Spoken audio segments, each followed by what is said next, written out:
大家好啊，我係地鼠啊。11月又到啦，大家知唔知道11月係啲咩月份呢？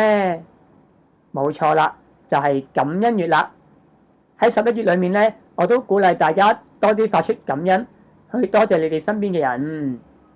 而喺我發出感恩去多謝人之前呢，要介紹一個朋友俾大家認識，就係佢啦。佢呢就係叫做感恩鳥。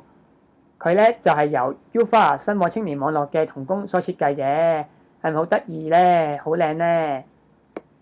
首先咧，我第一項要發出嘅感恩咧，就係要多謝薪火青年網絡 UFA 嘅總幹事阿勇，多謝佢咧喺呢一年裏面咧，俾咗好多侍奉嘅機會我，去成為佢哋活動啊訓練嘅攝影師，可以參與喺佢哋嘅活動裏面，我都覺得好感恩㗎。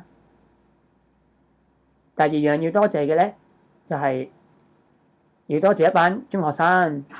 呢一班中學生咧喺邊度認識嘅咧？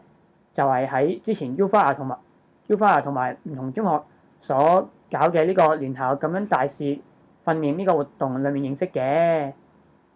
我哋完咗呢個活動之後咧，仲有開咗個 WhatsApp group 去保持聯絡。好多謝呢一班中學生喺我嘅生命裏面出現，好多謝你哋。第三樣要多謝嘅嘢咧，就係想多謝呢個國道侍奉中心嘅 Mabel 啦。因為咧之前咧都有一段時間咧就冇工返啦，就 Mabel 咧就知道咗我咧失業啦，就介紹咗我去呢個意林書房佢哋嘅貨倉啦去做 part time，所以咧都好多謝 Mabel 你。第四樣要感恩嘅嘢咧，就係教會咧同發展局所合作嘅呢個活化歷史建築物計劃嘅石屋家園咧，就已經開咗幕啦。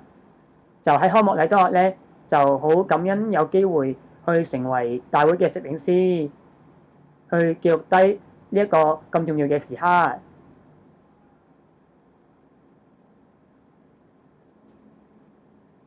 其實仲有好多好多事情要感恩，我就喺呢度作個完結啦。之後我仲會有其他感恩事項嘅話，再同大家分享啦。希望大家都可以多啲發出感恩，去多謝你身邊嘅人同事啦。如果你都中意呢條片嘅話，就 like 同埋 share 啦。感恩力量超乎想像。